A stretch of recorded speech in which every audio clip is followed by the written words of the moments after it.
Ya baik, welcome back to my YouTube channel di Tutorial Channel. Kita lanjut ke video part ketiganya teman-teman ya, tentang white paper by network. Oke, ada dua kategori besar dari algoritma konsensus yang memilih node sebagai pemimpin yang menghasilkan blok berikutnya.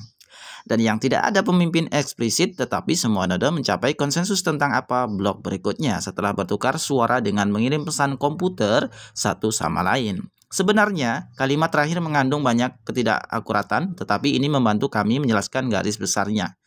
Oke, Bitcoin menggunakan tipe pertama dari algoritma konsensus. Semua node Bitcoin bersaing satu sama lain dalam memecahkan teka-teki kriptografi. Karena solusi ditemukan secara acak, pada dasarnya node yang menemukan solusi pertama secara kebetulan dipilih sebagai pemimpin putaran yang menghasilkan blok berikutnya. Algoritma ini disebut bukti kerja dan menghasilkan banyak konsumsi energi. Pengantar sederhana untuk stellar konsensus protokol atau SCPO ya, singkatannya seperti itu. SCP ya, SCP. Oke, Pi menggunakan jenis lain dari algoritma konsensus dan didasarkan pada stellar konsensus protokol atau SCP. Dan algoritma yang disebut Federated Byzantine Algorithm atau FBI.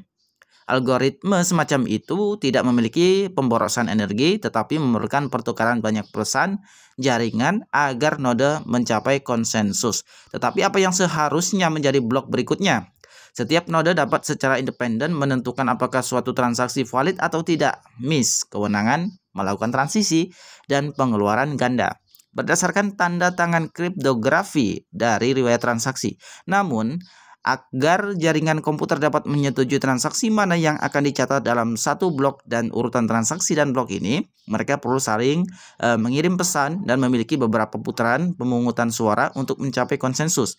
Secara intuitif, pesan seperti itu dari komputer yang berbeda di jaringan tentang blok mana yang berikutnya akan terlihat seperti berikut.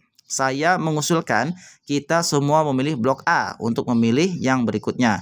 Saya memilih blok A untuk menjadi blok berikutnya. Saya mengkonfirmasi bahwa mayoritas node yang saya percayai juga memilih blok A. Dari mana algoritma konsensus memungkinkan node ini menyimpulkan bahwa A adalah blok berikutnya dan tidak ada blok selain A sebagai blok berikutnya. Meskipun langkah pemungutan suara di atas tampak banyak, internet cukup cepat dan pesan-pesan ini ringan. Sehingga algoritma konsensus macam itu lebih ringan daripada bukti kerja Bitcoin. Salah satu perwakilan utama dari algoritma tersebut disebut Byzantine Fault Tolerance atau BFT. Beberapa blockchain teratas saat ini didasarkan pada varian BFT seperti NEO dan Ripple. Salah satu kritik utama BFT adalah bahwa ia memiliki titik sentralisasi. Karena pemungutan suara terlibat kumpulan node yang berpartisipasi dalam quorum, pemungutan suara ditentukan secara terpusat oleh pembuat sistem pada awalnya. Kontribusi FBA adalah bahwa alih-alih memiliki satu quorum yang ditentukan secara terpusat, setiap node menentukan irisan quorum. Mereka sendiri yang pada gilirannya akan membentuk quorum yang berbeda. Node baru dapat bergabung dengan jaringan dengan cara yang terdesentralisasi. Mereka mendeklarasikan node yang mereka percayai dan meyakinkan node lain untuk mempercayai mereka, tetapi mereka tidak harus meyakinkan otoritas pusat manapun. SCP adalah salah satu instansiasi FBI, alih-alih membakar energi seperti pada algoritma konsensus bukti kerja Bitcoin. Node SCP mengamankan catatan bersama dengan menjamin node lain dalam jaringan sebagai yang dapat dipercaya. Setiap node dalam jaringan membangun irisan quorum yang terdiri dari node lain dalam jaringan yang mereka anggap dapat dipercaya.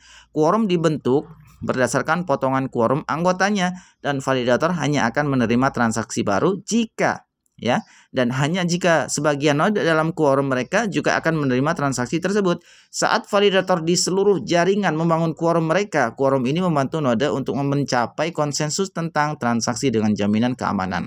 Anda dapat mempelajari lebih lanjut tentang protokol konsensus stellar dengan melihat ringkasan teknis SCP ini. Adaptasi Pi ke stellar konsensus protokol atau SCP. Algoritma konsensus Pi dibangun di atas SCP. SCP telah terbukti secara resmi Mazieres 2015 dan saat ini diimplementasikan dalam jaringan Stellar. Tidak seperti jaringan Stellar yang sebagian besar terdiri dari perusahaan dan institusi, misalnya IBM sebagai node. PI bermaksud untuk memungkinkan perangkat individu untuk berkontribusi pada tingkat protokol dan mendapatkan imbalan, termasuk ponsel, laptop, dan komputer. Di bawah ini adalah pengantar tentang bagaimana PI menerapkan SCP untuk memungkinkan penambangan oleh individu. Ada 4 peran yang dapat dimainkan oleh pengguna PI sebagai penambang PI, yaitu pelopor, pengguna aplikasi seluler PI yang hanya mengkonfirmasi bahwa mereka bukan robot setiap hari. Pengguna ini memvalidasi kehadiran mereka setiap kali mereka masuk ke aplikasi. Mereka juga dapat membuka aplikasi untuk meminta transaksi, misalnya melakukan pembayaran dalam PI ke pioner lain. Penyumbang, pengguna aplikasi seluler PI yang berkontribusi dengan memberikan daftar perintis yang dia kenal dan percayai. Secara agregat, kontributor PI akan membangun grafik kepercayaan global. Duta besar, pengguna aplikasi seluler PI yang memperkenalkan pengguna lain ke jaringan PI. Simpul, seorang pengguna yang merupakan pioner, kontributor yang menggunakan aplikasi seluler PI dan juga menjalankan perangkat lunak simpul PI di komputer desktop atau laptop mereka. Perangkat lunak PI node adalah perangkat lunak yang menjalankan algoritma inti SCP dengan mempertimbangkan informasi grafik kepercayaan yang diberikan oleh kontributor. Seorang pengguna dapat memainkan lebih satu dari peran di atas. Semua peran diperlukan, sehingga semua peran dihargai dengan PI yang baru dicetak setiap hari selama mereka berpartisipasi dan berkontribusi selama hari itu. Dalam definisi longgar dari penambang, menjadi pengguna yang menerima mata uang yang baru dicetak sebagai hadiah atas kontribusi. Keempat peran dianggap sebagai penambang PI. Kami mendefinisikan penambangan lebih luas daripada makna tradisionalnya, yang disamakan dengan mengeksekusi algoritma konsensus bukti kerja seperti dalam Bitcoin atau Ethereum. Pertama-tama, perlu kami tekankan bahwa perangkat lunak PI node belum dirilis, teman-teman. Jadi bagian ini ditawarkan oleh sebagai desain, arsitektur dan sebagai permintaan untuk meminta komentar dari komunitas teknis. Perangkat lunak ini akan sepenuhnya open source dan juga akan sangat bergantung pada Stellar Core yang juga merupakan perangkat lunak open source tersedia di sini. Artinya, siapapun di komunitas dapat membaca, mengomentari, dan mengusulkan perbaikan. Di bawah ini adalah perubahan yang diusulkan PI ke SCP untuk memungkinkan penambangan oleh perangkat individual. Node, untuk keterbacaan, kami mendefinisikan sebagai simpul yang terhubung dengan benar menjadi apa yang dirujuk oleh kertas SCP sebagai simpul utuh. Juga untuk keterbacaan, kami mendefinisikan sebagai jaringan PI utama sebagai himpunan semua node untuk dalam jaringan PI. Tugas utama setiap node adalah untuk dikonfigurasi agar terhubung dengan benar ke jaringan PI utama. Secara intuitif, node yang salah terhubung ke jaringan utama mirip dengan node Bitcoin yang tidak terhubung ke jaringan Bitcoin utama.